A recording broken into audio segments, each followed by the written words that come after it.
రాజ్యాంగ నిర్మాత doctor BR Ambedkar 134వ జయంతిని పురస్కరించుకుని మాజీ ఎంపీ వైసీపీ రాష్ట్ర అధికార ప్రతినిధి మార్గాని భరత్రామ్, మాజీ ఎమ్మెల్యే రౌత్ సూర్యప్రకాష్ రావు, రుడా మాజీ చైర్మన్ మేడపాటి షర్మిలారెడ్డి తదితరులు ఘన నివాళి అర్పించారు. అంబేద్కర్ దేశానికి అందించిన సేవలను కొనియాడారు. గోకువరం బస్టాండ్ సెంటర్ వద్ద డాక్టర్ అంబేద్కర్ విగ్రహానికి పూలమాల వేసి నివాళి అర్పించిన అనంతరం భరత్ మీడియాతో మాట్లాడుతూ, బలుగు బలహీన వర్గాల ఆశాజ్యోతి డాక్టర్ అంబేద్కర్ ఇదే ప్రాంతానికి తన పర్యటనలో భాగంగా రావడం చారిత్రక ఘట్టంగా పేర్కొన్నారు.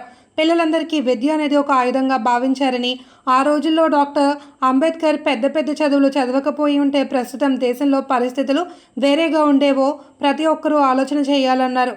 కొలంబియా యూనివర్సిటీలో PhD కూడా చేసిన డాక్టర్ అంబేద్కర్ తన మేధా సంపత్తితో భారత రాజ్యాంగాన్ని నిర్మాణం చేసిన మహనీయుడు అని భరత్ పేర్కొన్నారు.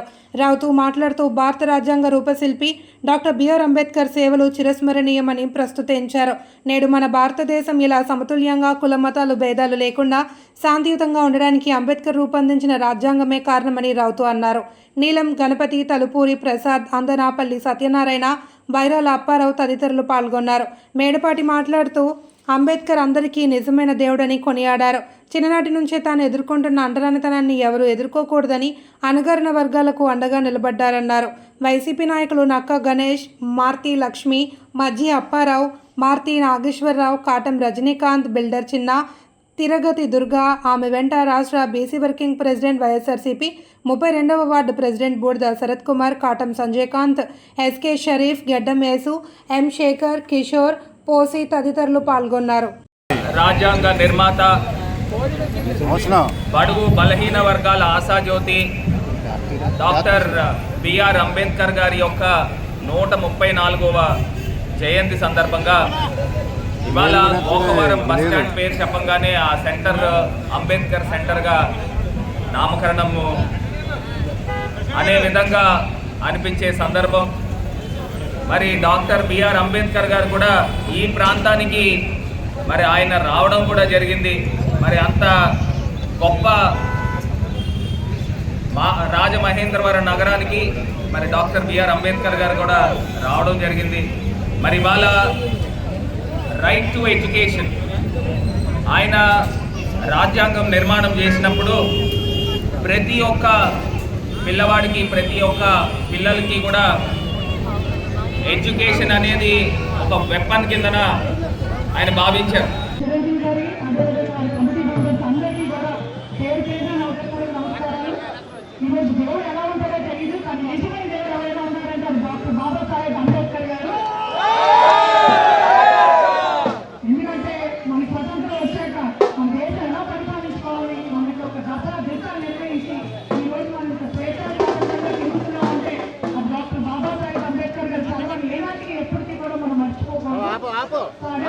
అతిపెద్ద రాజ్యాంగం ఈరోజు వేరే వేరే దేశాలు కూడా మన రాజ్యాంగాన్ని చూసే విధంగా మనకు రచించిన గొప్ప వ్యక్తి డాక్టర్ బాబాసాహెబ్ అంబేద్కర్ గారు.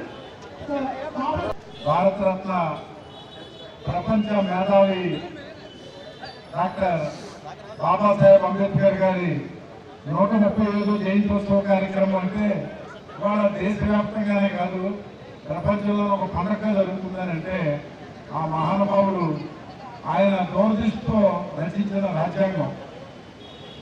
ఒకప్పుడు ఆ మహానుభావుడు వాళ్ళ దగ్గర దోసి నీళ్లు కూడా తాగలమని ఈ సమాజాన్ని రాజకీయంగాను పరిపాలనా పరంగాను అగ్రతాంబూలంలో ఇవాళ ఎంపీలు అవుతున్నా, ఎమ్మెల్యేలు అవుతున్నా, IASలు, కలెక్టర్లు అవుతున్నారంటే దానికి బాబాసాహెబ్ అంబేద్కర్ గారు రచించిన రాజ్యాంగంలో ఆయన దూరదృష్టి.